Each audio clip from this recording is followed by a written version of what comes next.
സ്വാഗതം ഫ്രണ്ട്സ്, എല്ലാവർക്കും smart winner YouTube ചാനലിൻ്റെ ഇന്നത്തെ ക്ലാസ്സിലേക്ക് സ്വാഗതം. അപ്പോൾ നമ്മുടെ ഇന്നത്തെ ക്ലാസ് മറ്റൊരു മോക്ക് ടെസ്റ്റാണ്. LGS മെയിൻ പരീക്ഷയ്ക്ക് വേണ്ടി സിലബസ് അനുസരിച്ച് തയ്യാറാക്കിയിട്ടുള്ള മോക്ക് ടെസ്റ്റാണ്. 50 ചോദ്യങ്ങളുടെ മോക്ക് ടെസ്റ്റാണ് നമ്മളിന്ന് ചേർത്തിട്ടുള്ളത്. അപ്പോൾ ചില ഭാഗങ്ങൾ കുറച്ചിട്ടുണ്ട് LGS സിലബസിനകത്ത് എന്ന് മാത്രമേ ഉള്ളൂ. അപ്പോൾ അതുകൊണ്ട് LDC മെയിൻ പരീക്ഷയ്ക്കും ഡിഗ്രി ലെവൽ പ്രാഥമിക പരീക്ഷയ്ക്കും ഈ മോക്ക് ടെസ്റ്റ് ഉപയോഗിക്കാവുന്നതാണ്. അപ്പോൾ അതുപോലെ നമ്മളെല്ലായ്പ്പോഴും ചെയ്യുന്നത് പോലെ 5-6 സെക്കൻഡുകൾക്കുള്ളിൽ ഉത്തരമുണ്ടാവും. അപ്പോൾ അതിനുള്ളിൽ നിങ്ങൾ ഉത്തരം കണ്ടെത്തുക നമ്മുടെ ഇന്നത്തെ മോക്ക് ടെസ്റ്റിലേക്ക്. ഫ്രണ്ട്സ്, നമ്മുടെ ഇന്നത്തെ ഫസ്റ്റ് ക്വസ്റ്റ്യൻ നോക്കുക. കോടതി അലക്ഷ്യം നേരിട്ട ആദ്യ പ്രധാനമന്ത്രി ആര്? ഓപ്ഷൻ എ ഇന്ദിരാഗാന്ധിയാണ്. കോടതി അലക്ഷ്യം നേരിട്ട ആദ്യ പ്രധാനമന്ത്രിയാണ് ഇന്ദിരാഗാന്ധി. രണ്ടാമത്തെ ക്വസ്റ്റ്യൻ, നെഹ്റു റിപ്പോർട്ടിനെ എതിർത്തുകൊണ്ട് 1929 14 തത്വങ്ങൾക്ക് രൂപം നൽകിയത് ആര്? ഓപ്ഷൻ സി മുഹമ്മദ് അലി ജിന്നയാണ്. 1929 നെഹ്റു റിപ്പോർട്ടിനെ എതിർത്തുകൊണ്ട് 14 തത്വങ്ങൾക്ക് രൂപം നൽകിയത് മുഹമ്മദ് അലി ജിന്ന. അപ്പോൾ നമുക്കറിയാം 1928 നെഹ്റു റിപ്പോർട്ടിൻ്റെ അധ്യക്ഷൻ ആരായിരുന്നു? മോത്തിലാൽ നെഹ്റു ആണ്. 1928 നെഹ്റു റിപ്പോർട്ടിൻ്റെ അധ്യക്ഷൻ മോത്തിലാൽ നെഹ്റു. അതുപോലെ ഫ്രണ്ട്സ്, ഏതൊരു PSC പരീക്ഷയ്ക്കും നിങ്ങൾക്ക് ഏറ്റവും പ്രയോജനപ്പെടുന്ന രീതിയിൽ kerala.pscwinner.co.in എന്ന നമ്മുടെ വെബ്സൈറ്റിൽ ഇപ്പോൾ ക്വിസുകൾ അപ്ലോഡ് ചെയ്യുന്നുണ്ട്. എല്ലാ PSC പരീക്ഷകൾക്കും ഉപകാരപ്പെടുന്ന രീതിയിലുള്ള ക്വിസുകളാണ്. ഈ ക്വിസുകളുടെ വെബ്സൈറ്റ് ലിങ്ക് ഈ വീഡിയോയുടെ ഡിസ്ക്രിപ്ഷൻ ബോക്സിൽ നൽകിയിട്ടുണ്ട്. ഡിസ്ക്രിപ്ഷൻ ബോക്സ് സന്ദർശിച്ച് വെബ്സൈറ്റ് ക്വിസുകൾ കൂടി മാക്സിമം നിങ്ങൾ പ്രയോജനപ്പെടുത്തുക. മൂന്നാമത്തെ ക്വസ്റ്റ്യൻ നോക്കുക. കുമ്മായത്തിൻ്റെ ശാസ്ത്രീയ നാമം എന്താണ്? ഓപ്ഷൻ എ കാൽസ്യം ഹൈഡ്രോക്സൈഡ് എന്നതാണ് കുമ്മായത്തിൻ്റെ ശാസ്ത്രീയ നാമമാണ്, രാസനാമമാണ് കാൽസ്യം ഹൈഡ്രോക്സൈഡ്. നാലാമത്തെ ക്വസ്റ്റ്യൻ, ബാലഭട്ടാരക ക്ഷേത്രം ആരുടെ സമാധി സ്ഥാനത്തുള്ളതാണ്? ഓപ്ഷൻ സി ചട്ടമ്പി സ്വാമികളുടെ സമാധി സ്ഥാനത്തുള്ളതാണ്.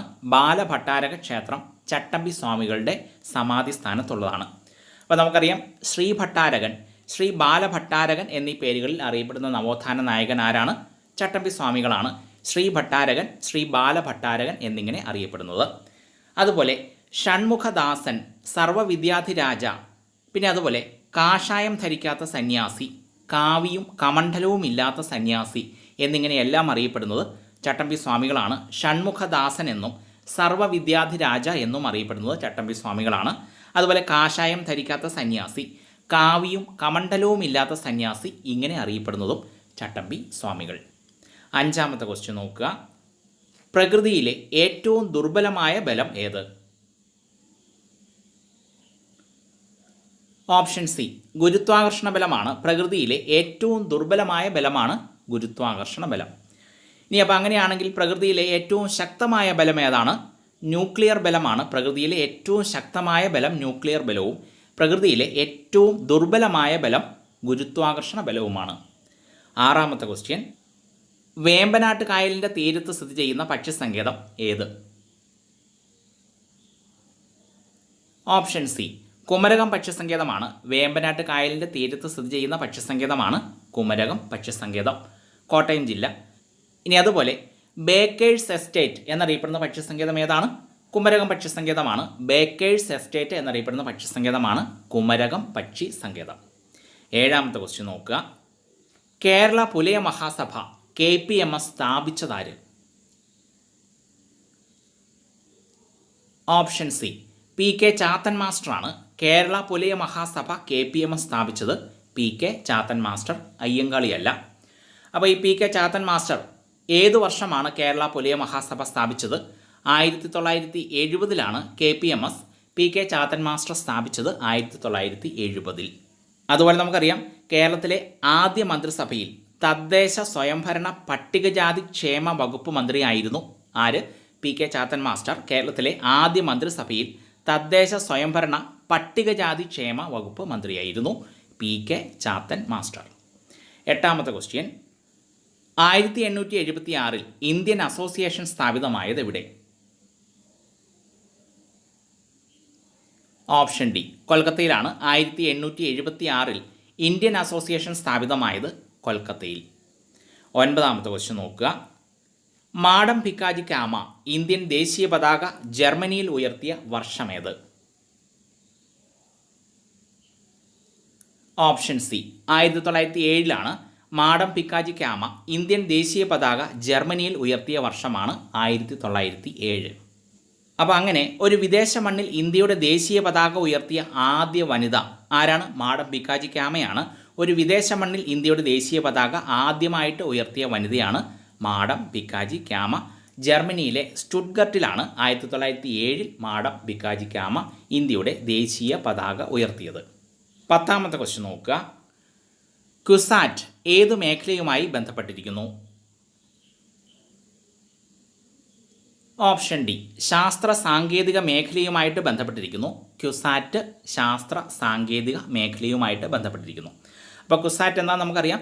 Cochin university of science and ടെക്നോളജിയാണ് CUSAT. Cochin university of science and technology. 11ാമത്തെ ക്വസ്റ്റ്യൻ നോക്കുക. ഒരു കൊച്ചു കുരുവിയുടെ അവസാന വിജയം എന്ന് വിശേഷിപ്പിക്കപ്പെട്ട കരാർ ഏത്?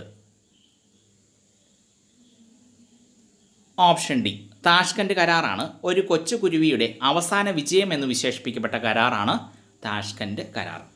അപ്പോൾ 1966 താഷ്കൻഡ് കരാറിൻ്റെ വർഷം. 1966. നമുക്കറിയാം 1965 നടന്ന ഇൻഡോ പാക് യുദ്ധം അവസാനിച്ചത് ഈ താഷ്കൻഡ് കരാർ വഴിയാണ്. അതുപോലെ താഷ്കൻഡ് ഇപ്പോൾ ഏത് രാജ്യത്തിൻ്റെ തലസ്ഥാനമാണ്? ഉസ്ബെക്കിസ്ഥാൻ്റെ തലസ്ഥാനമാണ്. താഷ്കൻഡ് ഇപ്പോൾ ഉസ്ബെക്കിസ്ഥാൻ്റെ തലസ്ഥാനമാണ്. അതുപോലെ ഈ താഷ്കൻഡ് കരാറിന് ശേഷം തൊട്ടടുത്ത ദിവസം താഷ്കൻഡിൽ വെച്ച് ലാൽ ബഹാദൂർ ശാസ്ത്രി മരണപ്പെട്ടു. അപ്പോൾ അതുകൊണ്ട് തന്നെ വിദേശത്ത് വെച്ച് അന്തരിച്ച ആദ്യ പ്രധാനമന്ത്രി ആരാണ്? ലാൽ ബഹാദൂർ ശാസ്ത്രിയാണ്. വിദേശത്ത് വെച്ച്, അതായത് താഷ്കൻഡിൽ വെച്ച് അന്തരിച്ച ആദ്യ പ്രധാനമന്ത്രി ലാൽ ബഹാദൂർ ശാസ്ത്രി, ഇന്ത്യയുടെ 2ാമത്തെ പ്രധാനമന്ത്രി. 12ാമത്തെ ക്വസ്റ്റ്യൻ നോക്കുക. ഗോഡ്വിൻ ഓസ്റ്റിൻ എന്നറിയപ്പെടുന്ന ഇന്ത്യയിലെ കൊടുമുടി ഏതാണ്? ഓപ്ഷൻ ബി മൗണ്ട് K2 ആണ്. ഗോഡ്വിൻ ഓസ്റ്റിൻ എന്നറിയപ്പെടുന്ന ഇന്ത്യയിലെ കൊടുമുടിയാണ് മൗണ്ട് K2. അപ്പോൾ ഓർത്തിരിക്കുക, ഇന്ത്യയിലെ ഏറ്റവും ഉയരം കൂടിയ കൊടുമുടി ഏത് എന്ന് ചോദിച്ചാൽ മൗണ്ട് K2 തന്നെയാണ്. യാതൊരു സംശയം വേണ്ട. ഇന്ത്യയിലെ ഏറ്റവും ഉയരം കൂടിയ കൊടുമുടിയാണ് മൗണ്ട് K2 അഥവാ ഗോഡ്വിൻ ഓസ്റ്റിൻ. ഇനി ഈ ഗോഡ്വിൻ ഓസ്റ്റിൻ സ്ഥിതി ചെയ്യുന്നത് പാകിസ്ഥാൻ ഓക്കുപ്പൈഡ് കാശ്മീരിലാണ്. അതായത് പാകിസ്ഥാൻ അധിനിവേശ കാശ്മീരിലാണ്, ഇന്ത്യയുടെ നിയന്ത്രിത പ്രദേശത്ത് അല്ല. അപ്പോൾ അതുകൊണ്ട് തന്നെ ഇന്ത്യൻ നിയന്ത്രിത പ്രദേശത്ത് സ്ഥിതി ചെയ്യുന്ന ഏറ്റവും ഉയരം കൂടിയ കൊടുമുടി ഏത് എന്ന് ചോദിച്ചാൽ കാഞ്ചൻജംഗ എന്നതാണ് ഉത്തരം. ഇന്ത്യൻ നിയന്ത്രിത പ്രദേശത്ത് സ്ഥിതി ചെയ്യുന്ന ഏറ്റവും ഉയരം കൂടിയ കൊടുമുടിയാണ് കാഞ്ചൻജംഗ. സ്ഥിതി ചെയ്യുന്നത് സിക്കിം സംസ്ഥാനത്താണ് കാഞ്ചൻജംഗ സ്ഥിതി ചെയ്യുന്നത്. 13ാമത്തെ ക്വസ്റ്റ്യൻ നോക്കുക. വനപരിപാലനം ഏതുമായിട്ട് ബന്ധപ്പെട്ടിരിക്കുന്നു? ഓപ്ഷൻ എ സിൽവി കൾച്ചറുമായിട്ട് ബന്ധപ്പെട്ടിരിക്കുന്നു. വനപരിപാലനം സിൽവി കൾച്ചറുമായിട്ട് ബന്ധപ്പെട്ടിരിക്കുന്നു. ഇനി ഇതിനകത്ത് പറഞ്ഞിട്ടുള്ള സെറി കൾച്ചർ എന്താണ്? പട്ടുനൂൽ ഉൽപ്പാദനമാണ്. സെറി കൾച്ചർ എന്നത് പട്ടുനൂൽ ഉൽപ്പാദനമാണ്. എപ്പി കൾച്ചർ എന്താണ്? തേനീച്ച വളർത്തലാണ്. എപ്പി കൾച്ചർ തേനീച്ച വളർത്തലാണ്. ഒലേറി കൾച്ചർ പച്ചക്കറി ഉൽപ്പാദനം, പച്ചക്കറി വളർത്തലാണ്. ഒലേറി കൾച്ചർ പച്ചക്കറി ഉൽപ്പാദനം. 14ാമത്തെ ക്വസ്റ്റ്യൻ നോക്കുക. ഇന്ത്യയിൽ ഏറ്റവും കൂടുതൽ ജലസമ്പത്തുള്ള നദി ഏത്? ഓപ്ഷൻ എ ബ്രഹ്മപുത്ര നദിയാണ്. ഇന്ത്യയിൽ ഏറ്റവും കൂടുതൽ ജലസമ്പത്തുള്ള നദിയാണ് ബ്രഹ്മപുത്ര നദി. അതുപോലെ ഇന്ത്യയിലെ ഏറ്റവും ആഴം കൂടിയ നദി ഏതാണ്? ബ്രഹ്മപുത്ര നദിയാണ്. ഇന്ത്യയിലെ ഏറ്റവും ആഴം കൂടിയ നദി ബ്രഹ്മപുത്ര നദിയാണ്. ഇന്ത്യയിൽ ഏറ്റവും കൂടുതൽ ജലസമ്പത്തുള്ള നദി ബ്രഹ്മപുത്ര നദിയാണ്, ഇന്ത്യയുടെ ചുവപ്പ് നദി. 15ാമത്തെ ക്വസ്റ്റ്യൻ നോക്കുക. തഞ്ചാവൂർ പട്ടണം സ്ഥിതി ചെയ്യുന്ന നദീതീരം ഏത്? ഓപ്ഷൻ ഡി കാവേരി നദീതീരത്താണ്. തഞ്ചാവൂർ പട്ടണം സ്ഥിതി ചെയ്യുന്ന നദീതീരമാണ് കാവേരി നദീതീരം. 16ാമത്തെ ക്വസ്റ്റ്യൻ. വ്യക്തി സത്യാഗ്രഹത്തിന് ഗാന്ധിജി തിരഞ്ഞെടുത്ത ആദ്യ കേരളീയൻ ആരായിരുന്നു? ഓപ്ഷൻ സി കെ കേളപ്പനായിരുന്നു. വ്യക്തി സത്യാഗ്രഹത്തിന് ഗാന്ധിജി തിരഞ്ഞെടുത്ത ആദ്യ കേരളീയനായിരുന്നു കെ കേളപ്പൻ. അപ്പോൾ നമുക്കറിയാം NSSൻ്റെ ആദ്യ പ്രസിഡന്റ് ആരാണ്? കെ കേളപ്പനാണ്. NSSൻ്റെ ആദ്യ പ്രസിഡന്റ് കെ കേളപ്പനാണ്. അതുപോലെ ഗാന്ധിജിയുടെ കേരളത്തിലെ പ്രതിപുരുഷൻ അല്ലെങ്കിൽ കേരള ഗാന്ധി എന്നറിയപ്പെടുന്നത് ആരാണ്? കെ കേളപ്പനാണ്. കേരള ഗാന്ധി എന്നറിയപ്പെടുന്നത് കെ കേളപ്പനാണ്. നമുക്കറിയാം കേരളത്തിൽ ഉപ്പ് സത്യാഗ്രഹത്തിന് നേതൃത്വം നൽകിയത് ആര് തന്നെയാണ്? കെ കേളപ്പൻ തന്നെയാണ്. കേരളത്തിൽ ഉപ്പ് സത്യാഗ്രഹത്തിന് നേതൃത്വം നൽകിയത് കെ കേളപ്പനാണ്. അതുപോലെ ഗുരുവായൂർ സത്യാഗ്രഹ കമ്മിറ്റിയുടെ സെക്രട്ടറി ആരായിരുന്നു? കെ കേളപ്പനായിരുന്നു. ഗുരുവായൂർ സത്യാഗ്രഹ കമ്മിറ്റിയുടെ സെക്രട്ടറിയും കെ കേളപ്പനായിരുന്നു. 17ാമത്തെ ക്വസ്റ്റ്യൻ നോക്കുക. ഇന്ത്യൻ രാഷ്ട്രപതിയാകുന്ന എത്രാമത് വ്യക്തിയാണ് രാംനാഥ് കോവിന്ദ്? ഓപ്ഷൻ എ 14ാമത് വ്യക്തിയാണ്. ഇന്ത്യൻ രാഷ്ട്രപതിയാകുന്ന 14ാമത് വ്യക്തിയാണ് രാംനാഥ് കോവിന്ദ്, നമ്മുടെ ഇപ്പോഴത്തെ രാഷ്ട്രപതി. 18ാമത്തെ ക്വസ്റ്റ്യൻ നോക്കുക. പുനരുജ്ജീവന ശക്തിയുള്ള മനുഷ്യ ശരീരത്തിലെ അവയവം ഏത്? Option D കരളാണ്. പുനരുജ്ജീവന ശക്തിയുള്ള മനുഷ്യ ശരീരത്തിലെ അവയവമാണ് കരൾ. അതുപോലെ നമുക്കറിയാം മനുഷ്യ ശരീരത്തിലെ രാസപരീക്ഷണശാല എന്നറിയപ്പെടുന്ന ഏതാണ്? കരളാണ്. മനുഷ്യ ശരീരത്തിലെ രാസപരീക്ഷണശാല എന്നറിയപ്പെടുന്നത് കരളാണ്. അപ്പോൾ അതുകൊണ്ട് തന്നെ ഏറ്റവും അധികം താപം ഉൽപ്പാദിപ്പിക്കുന്ന അവയവം കരളാണ്. ശരീരത്തിൽ ഏറ്റവും അധികം താപം ഉൽപ്പാദിപ്പിക്കുന്ന അവയവമാണ് കരൾ. അതുപോലെ തന്നെ ഏറ്റവും വലിയ ആന്തരിക അവയവം, ഏറ്റവും വലിയ ഗ്രന്ഥി, ഇത് രണ്ടും ഏതാണ്? കരളാണ്. ഏറ്റവും വലിയ ആന്തരിക അവയവം, ഏറ്റവും വലിയ ഗ്രന്ഥി, ഇത് രണ്ടും കരളാണ്. അതുപോലെ മനുഷ്യ ശരീരത്തിൽ കടന്നുകൂടുന്ന വിഷവസ്തുക്കളെ നിർവീര്യമാക്കുന്ന അവയവം ഏതു തന്നെയാണ്? കരളാണ്. മനുഷ്യ ശരീരത്തിൽ കടന്നുകൂടുന്ന വിഷവസ്തുക്കളെ നിർവീര്യമാക്കുന്ന അവയവമാണ് കരൾ. 19ാമത്തെ ക്വസ്റ്റ്യൻ നോക്കുക. ഏത് തടാകത്തിൻ്റെ തീരത്താണ് ശ്രീഹരിക്കോട്ട സ്ഥിതി ചെയ്യുന്നത്? ഓപ്ഷൻ ബി പുലിക്കാട്ട് തടാകത്തിൻ്റെ തീരത്താണ് ശ്രീഹരിക്കോട്ട സ്ഥിതി ചെയ്യുന്നത്. പുലിക്കാട്ട് തടാകത്തിൻ്റെ തീരത്ത്. അപ്പോൾ ശ്രീഹരിക്കോട്ട സ്ഥിതി ചെയ്യുന്നത് ആന്ധ്രാപ്രദേശ് സംസ്ഥാനത്താണ്. ആന്ധ്രാപ്രദേശിലെ നെല്ലൂർ ജില്ലയിലാണ് ശ്രീഹരിക്കോട്ട സ്ഥിതി ചെയ്യുന്നത്. ആന്ധ്രാപ്രദേശിലെ നെല്ലൂർ ജില്ലയിൽ. 20ാമത്തെ ക്വസ്റ്റ്യൻ നോക്കുക. ഇന്ത്യൻ കോഫി ഹൗസിൻ്റെ സ്ഥാപകനാര്? ഓപ്ഷൻ ബി എ കെ ഗോപാലനാണ്. ഇന്ത്യൻ കോഫി ഹൗസിൻ്റെ സ്ഥാപകൻ ആരാണ്? A K Gopalan. അപ്പോൾ നമുക്കറിയാം പാവങ്ങളുടെ പടത്തലവൻ എന്നറിയപ്പെടുന്നത് എ കെ ഗോപാലനാണ്. അതുപോലെ കേരളത്തിലെ സഹകരണ പ്രസ്ഥാനത്തിൻ്റെ പിതാവ് എന്നറിയപ്പെടുന്നതും എ കെ ഗോപാലനാണ്. കേരളത്തിലെ സഹകരണ പ്രസ്ഥാനത്തിൻ്റെ പിതാവ് എന്നറിയപ്പെടുന്നത് എ കെ ഗോപാലനാണ്. ഗുരുവായൂർ സത്യാഗ്രഹത്തിൻ്റെ വോളണ്ടിയർ ക്യാപ്റ്റൻ ആരായിരുന്നു? എ കെ ഗോപാലനായിരുന്നു. ഗുരുവായൂർ സത്യാഗ്രഹത്തിൻ്റെ വോളണ്ടിയർ ക്യാപ്റ്റൻ ആയിരുന്നു എ കെ ഗോപാലൻ. അതുപോലെ നമുക്കറിയാം ലോക്സഭയിലെ ആദ്യ പ്രതിപക്ഷ നേതാവ് ആരാണ്? എ കെ ഗോപാലനാണ്. ലോക്സഭയിലെ ആദ്യ പ്രതിപക്ഷ നേതാവ് എ കെ ഗോപാലനാണ്.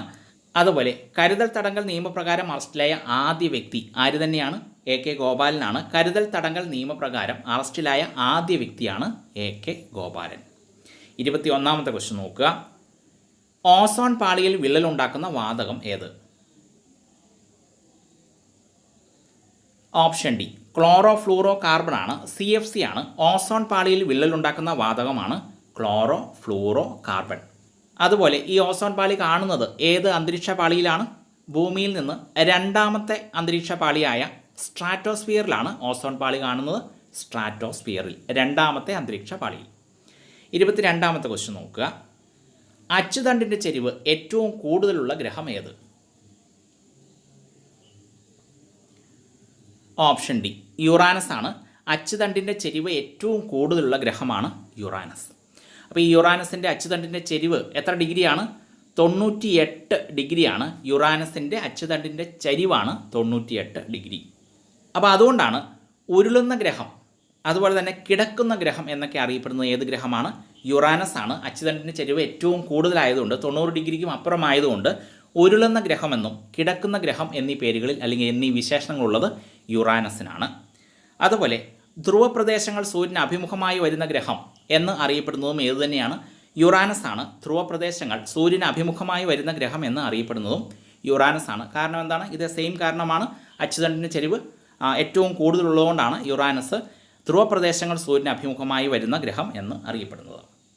23ാമത്തെ ക്വസ്റ്റ്യൻ നോക്കുക. പോക്കറ്റ് വീറ്റോ ആദ്യമായി ഉപയോഗിച്ച ഇന്ത്യൻ പ്രസിഡന്റ് ആര്? Option D Giani sale Singh ആണ്. പോക്കറ്റ് വീറ്റോ ആദ്യമായി ഉപയോഗിച്ച ഇന്ത്യൻ പ്രസിഡന്റാണ് ഗ്യാനി സെയിൽ സിംഗ്. 24ാമത്തെ ക്വസ്റ്റ്യൻ നോക്കുക. മുന്തിരിയിൽ അടങ്ങിയിരിക്കുന്ന ആസിഡ് ഏത്? ഓപ്ഷൻ ബി ടാർട്ടാറിക് ആസിഡ് ആണ്. മുന്തിരിയിൽ അടങ്ങിയിരിക്കുന്ന ആസിഡാണ് ടാർട്ടാറിക് ആസിഡ്. അതുപോലെ വാളൻപുളിയിൽ അടങ്ങിയിരിക്കുന്ന ആസിഡും ഏത് തന്നെയാണ്? ടാർട്ടാറിക് ആസിഡാണ്. വാളൻപുളിയിൽ അടങ്ങിയിരിക്കുന്ന ആസിഡും ടാർട്ടാറിക് ആസിഡാണ്. മുന്തിരിയിൽ അടങ്ങിയിരിക്കുന്ന ആസിഡും ടാർട്ടാറിക് ആസിഡാണ്. ഇനി അതുപോലെ നമുക്കറിയാം ഓക്സാലിക് ആസിഡ് പ്രധാനമായിട്ടും തക്കാളിയിൽ അടങ്ങിയിരിക്കുന്ന ആസിഡാണ് ഓക്സാലിക് ആസിഡ്. ഇനി സിട്രിക് ആസിഡ് നമുക്കറിയാവുന്നതാണ്. ഓറഞ്ചിലും നാരങ്ങ നീരിലും അടങ്ങിയിരിക്കുന്ന ആസിഡാണ് സിട്രിക് ആസിഡ്. അതുപോലെ അസറ്റിക് ആസിഡ്, വിനാഗിരിയിൽ അടങ്ങിയിരിക്കുന്ന ആസിഡാണ് അസറ്റിക് ആസിഡ്. 25ാമത്തെ ക്വസ്റ്റ്യൻ നോക്കുക. താഴെ പറയുന്നവയിൽ ഒരേ അറ്റോമിക നമ്പർ ഉള്ളത് ഏതിനാണ്? Option C, ഐസോടോപ്പുകൾക്കാണ്. താഴെ പറയുന്നവയിൽ ഒരേ അറ്റോമിക നമ്പർ ഉള്ളത് ഐസോടോപ്പുകൾക്കാണ്. നമുക്കറിയാം ഐസോടോപ്പുകൾ എന്ന് പറയുന്നത് ഒരേ അറ്റോമിക നമ്പറും വ്യത്യസ്ത മാസ് നമ്പറും ഉള്ളവയാണ് ഐസോടോപ്പുകൾ. അപ്പോൾ അവയ്ക്ക് ഐസോടോപ്പുകൾക്ക് ഒരേ അറ്റോമിക നമ്പർ ആയിരിക്കും, അതായത് സെയിം മൂലകത്തിൻ്റെ ആറ്റങ്ങളായിരിക്കും ഐസോടോപ്പുകൾ. ഇപ്പോൾ C14, C16 ഇവയെല്ലാം കാർബണിൻ്റെ ഐസോടോപ്പുകളാണ്. ഇനി അവയിൽ വ്യത്യാസം എന്താണ്? ന്യൂട്രോണിൻ്റെ എണ്ണത്തിലാണ് വ്യത്യാസം. 26ാമത്തെ ക്വസ്റ്റ്യൻ നോക്കുക. കേരളത്തിലെ ആദ്യത്തെ പക്ഷിസങ്കേതം ഏത്? ഓപ്ഷൻ ഡി, തട്ടേക്കാട് പക്ഷിസങ്കേതമാണ്. കേരളത്തിലെ ആദ്യത്തെ പക്ഷിസങ്കേതമാണ് എറണാകുളം ജില്ലയിൽ സ്ഥിതി ചെയ്യുന്ന തട്ടേക്കാട് പക്ഷിസങ്കേതം. അപ്പോൾ കേരളത്തിലെ ആദ്യത്തേത് എന്ന് മാത്രമല്ല, കേരളത്തിലെ ഏറ്റവും വലിയ പക്ഷിസങ്കേതം ഏതാണ്? തട്ടേക്കാട് പക്ഷിസങ്കേതമാണ്. കേരളത്തിലെ ഏറ്റവും വലിയ പക്ഷിസങ്കേതമാണ് തട്ടേക്കാട് പക്ഷിസങ്കേതം. അതുപോലെ സലീം അലി പക്ഷിസങ്കേതം എന്ന പേരിൽ അറിയപ്പെടുന്ന പക്ഷിസങ്കേതം ഏതാണ്? തട്ടേക്കാട് പക്ഷിസങ്കേതമാണ്. സലീം അലി പക്ഷിസങ്കേതം എന്നറിയപ്പെടുന്ന പക്ഷിസങ്കേതമാണ് തട്ടേക്കാട് പക്ഷിസങ്കേതം. 27ാമത്തെ ക്വസ്റ്റ്യൻ നോക്കുക. കേരള ഹൈവേ റിസർച്ച് ഇൻസ്റ്റിറ്റ്യൂട്ടിൻ്റെ ആസ്ഥാനം എവിടെയാണ്? ഓപ്ഷൻ ഡി, തിരുവനന്തപുരത്താണ്. കേരള ഹൈവേ റിസർച്ച് ഇൻസ്റ്റിറ്റ്യൂട്ടിൻ്റെ ആസ്ഥാനം സ്ഥിതി ചെയ്യുന്നത് തിരുവനന്തപുരത്ത്. 28ാമത്തെ ക്വസ്റ്റ്യൻ. മുത്തങ്ങ വന്യജീവി സങ്കേതത്തിൽ സംരക്ഷിക്കപ്പെടുന്ന മൃഗം ഏത്? ഓപ്ഷൻ ഡി, ആനയാണ്. മുത്തങ്ങ വന്യജീവി സങ്കേതത്തിൽ സംരക്ഷിക്കപ്പെടുന്ന മൃഗമാണ് ആന. അപ്പോൾ നമുക്കറിയാം കേരളത്തിലെ രണ്ടാമത്തെ വലിയ വന്യജീവി സങ്കേതം ഏതാണ്? മുത്തങ്ങ അല്ലെങ്കിൽ വയനാട് വന്യജീവി സങ്കേതമാണ്. കേരളത്തിലെ രണ്ടാമത്തെ വലിയ വന്യജീവി സങ്കേതമാണ് മുത്തങ്ങ വന്യജീവി സങ്കേതം. ഇനി ഈ മുത്തങ്ങ വന്യജീവി സങ്കേതത്തിൻ്റെ ആസ്ഥാനം എവിടെയാണ്? സുൽത്താൻ ബത്തേരിയിലാണ് മുത്തങ്ങ വന്യജീവി സങ്കേതത്തിൻ്റെ ആസ്ഥാനം, സുൽത്താൻ ബത്തേരി. അതുപോലെ മുത്തങ്ങ വന്യജീവി സങ്കേതത്തിൻ്റെ മറ്റൊരു പേരാണ് ബേഗൂർ വന്യജീവി സങ്കേതം. ഈ മുത്തങ്ങ വന്യജീവി സങ്കേതത്തിൻ്റെ മറ്റൊരു പേരാണ് ബേഗൂർ വന്യജീവി സങ്കേതം. ഇനി അതുപോലെ മറ്റൊരു പ്രത്യേകത, നീലഗിരി ബയോസ്ഫിയർ റിസർവിൻ്റെ ഭാഗമായുള്ള കേരളത്തിലെ വന്യജീവി സങ്കേതം ഏതാണ്? മുത്തങ്ങ വന്യജീവി സങ്കേതമാണ്. നീലഗിരി ബയോസ്ഫിയർ റിസർവിൻ്റെ ഭാഗമായുള്ള കേരളത്തിലെ വന്യജീവി സങ്കേതമാണ് മുത്തങ്ങ വന്യജീവി സങ്കേതം. 29ാമത്തെ ക്വസ്റ്റ്യൻ നോക്കുക. 2019 സാമ്പത്തിക നൊബേൽ സമ്മാനത്തിന് അർഹനായ ഇന്ത്യൻ സാമ്പത്തിക ശാസ്ത്രജ്ഞൻ ആരാണ്? Option C, Abhijith ബാനർജിയാണ്. 2019 സാമ്പത്തിക നൊബേൽ സമ്മാനത്തിന് അർഹനായ ഇന്ത്യൻ സാമ്പത്തിക ശാസ്ത്രജ്ഞനാണ് അഭിജിത്ത് ബാനർജി. 30ാമത്തെ ക്വസ്റ്റ്യൻ നോക്കുക. കേരള ഫോറസ്റ്റ് റിസർച്ച് ഇൻസ്റ്റിറ്റ്യൂട്ട് എവിടെ സ്ഥിതി ചെയ്യുന്നു? ഓപ്ഷൻ സി, പീച്ചിയിലാണ്. കേരള ഫോറസ്റ്റ് റിസർച്ച് ഇൻസ്റ്റിറ്റ്യൂട്ട് സ്ഥിതി ചെയ്യുന്നത് പീച്ചിയിൽ. 31ാമത്തെ ക്വസ്റ്റ്യൻ. ഇന്ത്യ വിൻസ് ഫ്രീഡം എന്ന പുസ്തകം രചിച്ചത് ആര്? ഓപ്ഷൻ എ, മൗലാന അബുൽ കലാം ആസാദാണ്. ഇന്ത്യ വിൻസ് ഫ്രീഡം എന്ന പുസ്തകം രചിച്ചത് മൗലാന അബുൽ കലാം ആസാദ്. അപ്പോൾ നമുക്കറിയാം ഇന്ത്യയുടെ ആദ്യത്തെ പ്രഥമ വിദ്യാഭ്യാസ മന്ത്രിയാണ് മൗലാന അബുൽ കലാം ആസാദാണ്. ഇന്ത്യയുടെ പ്രഥമ വിദ്യാഭ്യാസ മന്ത്രിയാണ് മൗലാന അബുൽ കലാം ആസാദ്. 32ാമത്തെ ക്വസ്റ്റ്യൻ. പരിസ്ഥിതി സംരക്ഷണവുമായി ബന്ധപ്പെട്ട് സൈലന്റ് സ്പ്രിംഗ് എന്ന പുസ്തകം രചിച്ചത് ആര്? ഓപ്ഷൻ ബി, റേച്ചൽ കഴ്സൺ ആണ്. പരിസ്ഥിതി സംരക്ഷണവുമായിട്ട് ബന്ധപ്പെട്ട് സൈലന്റ് സ്പ്രിംഗ് എന്ന പുസ്തകം രചിച്ചത് റേച്ചൽ കഴ്സൺ. അപ്പോൾ നമുക്കറിയാം റേച്ചൽ കഴ്സൺ ആരാണ്? ആധുനിക പരിസ്ഥിതി പ്രസ്ഥാനത്തിൻ്റെ മാതാവ് എന്നറിയപ്പെടുന്ന ആരാണ്? റേച്ചൽ കഴ്സൺ ആണ്. ആധുനിക പരിസ്ഥിതി പ്രസ്ഥാനത്തിൻ്റെ മാതാവ് എന്നറിയപ്പെടുന്നത് റേച്ചൽ കഴ്സൺ ആണ്. ഇനി അതുപോലെ തന്നെ ഈ സൈലന്റ് സ്പ്രിംഗ്, നിശബ്ദ വസന്തം എന്ന പുസ്തകം എന്തിനെക്കുറിച്ചുള്ളതാണ്? കീടനാശിനികളുടെ ദൂഷ്യഫലങ്ങളെക്കുറിച്ചുള്ളതാണ്. റേച്ചൽ കഴ്സൺ എഴുതിയ സൈലന്റ് സ്പ്രിംഗ് എന്ന പുസ്തകം കീടനാശിനികളുടെ ദൂഷ്യഫലങ്ങളെക്കുറിച്ച് പറയുന്നതാണ്. ഇനി അതുപോലെ തന്നെ അമേരിക്കയിൽ DDT നിരോധിക്കാൻ കാരണമായ പുസ്തകം ഏത് എന്ന് ചോദിച്ചാലും റേച്ചൽ കഴ്സണിൻ്റെ സൈലന്റ് സ്പ്രിംഗ്, നിശബ്ദ വസന്തം എന്ന ഈ പുസ്തകമാണ് അമേരിക്കയിൽ DDT നിരോധിക്കാൻ കാരണമായ പുസ്തകമാണ് സൈലന്റ് സ്പ്രിംഗ്. 33ാമത്തെ ക്വസ്റ്റ്യൻ നോക്കുക. ഇന്ത്യൻ ബഹിരാകാശ ഗവേഷണ സംഘടന സ്ഥാപിതമായ വർഷമേത്? ഓപ്ഷൻ ബി, 1969 ISRO സ്ഥാപിതമായ വർഷമാണ് 1969. അതുപോലെ നമുക്ക് ഓർത്തിരിക്കാം, ഇതേ 1969 മനുഷ്യൻ ആദ്യമായിട്ട് ചന്ദ്രനിൽ കാലുകുത്തിയ വർഷമാണ് 1969. അപ്പോൾ ആ വർഷത്തിലാണ് ഇന്ത്യയുടെ ബഹിരാകാശ ഗവേഷണ സംഘടന ISRO സ്ഥാപിതമായത് 1969. 34ാമത്തെ ക്വസ്റ്റ്യൻ നോക്കുക. തെന്മല അണക്കെട്ട് സ്ഥിതി ചെയ്യുന്നത് എവിടെ? ഓപ്ഷൻ എ പരപ്പാറിലാണ് തെന്മല അണക്കെട്ട് സ്ഥിതി ചെയ്യുന്നത്. പരപ്പാറിൽ. 35ാമത്തെ ക്വസ്റ്റ്യൻ നോക്കുക. അമ്ലമഴ ഉണ്ടാകുന്നതിന് കാരണമാകുന്ന വാതകം താഴെ പറയുന്നവയിൽ ഏത്? ഓപ്ഷൻ ഡി സൾഫർ ഡയോക്സൈഡാണ്. അമ്ലമഴ ആസിഡ് റെയിൻ ഉണ്ടാകുന്നതിന് കാരണമായ വാതകമാണ് സൾഫർ ഡയോക്സൈഡ്. 36ാമത്തെ ക്വസ്റ്റ്യൻ. വേദങ്ങളിലേക്ക് മടങ്ങാൻ ആഹ്വാനം ചെയ്ത സാമൂഹിക പരിഷ്കർത്താവ് ആരാണ്? ഓപ്ഷൻ ബി ദയാനന്ദ സരസ്വതിയാണ്. വേദങ്ങളിലേക്ക് മടങ്ങാൻ ആഹ്വാനം ചെയ്ത സാമൂഹിക പരിഷ്കർത്താവാണ് ദയാനന്ദ സരസ്വതി. ഇനി എന്നാൽ ഗീതയിലേക്ക് മടങ്ങാൻ ആവശ്യപ്പെട്ടത്, ഗീതയിലേക്ക് മടങ്ങുക എന്ന് ആഹ്വാനം ചെയ്തത് ആരാണ്? സ്വാമി വിവേകാനന്ദനാണ്. ഗീതയിലേക്ക് മടങ്ങുക എന്ന് ആഹ്വാനം ചെയ്തത് സ്വാമി വിവേകാനന്ദനും വേദങ്ങളിലേക്ക് മടങ്ങാൻ ആഹ്വാനം ചെയ്തത് ദയാനന്ദ സരസ്വതിയും. 37ാമത്തെ ക്വസ്റ്റ്യൻ നോക്കുക. വാഷിംഗ് സോഡ എന്നറിയപ്പെടുന്നത് ഏത്? ഓപ്ഷൻ ഡി സോഡിയം കാർബണേറ്റ് ആണ്. വാഷിംഗ് സോഡ എന്നറിയപ്പെടുന്നത് സോഡിയം കാർബണേറ്റ്. 38ാമത്തെ ക്വസ്റ്റ്യൻ. ഇന്ത്യയിലെ ആദ്യത്തെ പുകയില വിമുക്ത ജില്ല ഏത്? ഓപ്ഷൻ സി കോട്ടയമാണ്. ഇന്ത്യയിലെ ആദ്യത്തെ പുകയില വിമുക്ത ജില്ലയാണ് കോട്ടയം. 39ാമത്തെ ക്വസ്റ്റ്യൻ. ബ്രിട്ടീഷുകാർക്കെതിരെ സിദ്ധുവും കാനുവും നേതൃത്വം നൽകിയ ഗോത്ര കലാപം ഏതായിരുന്നു? ഓപ്ഷൻ ഡി സാന്താൾ കലാപമാണ്. ബ്രിട്ടീഷുകാർക്കെതിരെ സിദ്ധുവും കാനുവും നേതൃത്വം നൽകിയ ഗോത്ര കലാപമാണ് സാന്താൾ കലാപം. 40ാമത്തെ ക്വസ്റ്റ്യൻ.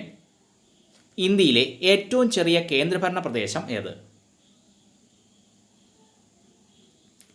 ഓപ്ഷൻ സി ലക്ഷദ്വീപാണ്. ഇന്ത്യയിലെ ഏറ്റവും ചെറിയ കേന്ദ്രഭരണ പ്രദേശമാണ് ലക്ഷദ്വീപ്.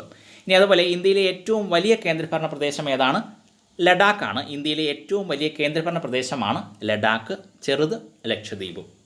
41ാമത്തെ ക്വസ്റ്റ്യൻ. ഹൈദരാബാദിനെ ഇന്ത്യയുമായി കൂട്ടിച്ചേർത്ത ഓപ്പറേഷൻ പോളോ സൈനിക നടപടി നടന്ന വർഷമേത്? ഓപ്ഷൻ സി 1948ലാണ് ഹൈദരാബാദിനെ ഇന്ത്യയുമായിട്ട് കൂട്ടിച്ചേർത്ത ഓപ്പറേഷൻ പോളോ എന്ന സൈനിക നടപടി നടന്ന വർഷമാണ് 1948. ഇനി അതുപോലെ തന്നെ ഹൈദരാബാദിനെ ഇന്ത്യൻ യൂണിയനോട് കൂട്ടിച്ചേർത്ത വർഷം ഏതാണ്? 1949ലാണ് ഹൈദരാബാദിനെ ഇന്ത്യൻ യൂണിയനോട് കൂട്ടിച്ചേർത്ത വർഷം 1949ആണ്. എന്നാൽ ഹൈദരാബാദിനെ ഇന്ത്യയുമായിട്ട് കൂട്ടിച്ചേർക്കാൻ വേണ്ടി നടന്ന ഓപ്പറേഷൻ പോളോ എന്ന സൈനിക നടപടി നടന്ന വർഷം 1948ആണ്. 42ാമത്തെ ക്വസ്റ്റ്യൻ നോക്കുക. സാധുജന പരിപാലന സംഘത്തിൻ്റെ സ്ഥാപകനാര്? Option C അയ്യങ്കാളിയാണ്. സാധുജന പരിപാലന സംഘത്തിൻ്റെ സ്ഥാപകൻ ആരാണ്? അയ്യങ്കാളി. 43ാമത്തെ ക്വസ്റ്റ്യൻ. ലോക കാലാവസ്ഥാ ദിനം എന്നാണ്?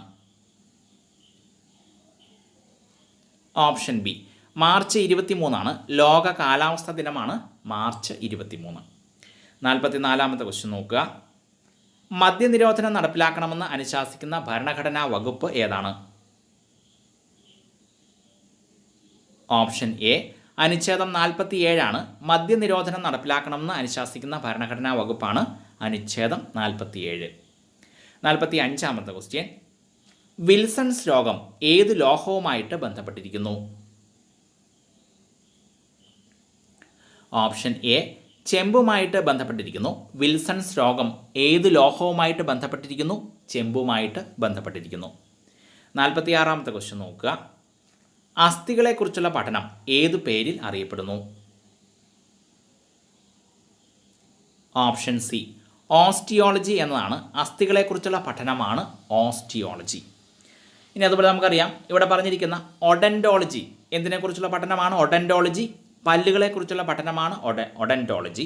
അതുപോലെ ഓങ്കോളജി എന്തിനെക്കുറിച്ചുള്ള പഠനമാണ്? ക്യാൻസർ എന്ന രോഗത്തെക്കുറിച്ചുള്ള പഠനമാണ് ഓങ്കോളജി. ക്യാൻസറിനെ കുറിച്ചുള്ള പഠനമാണ്.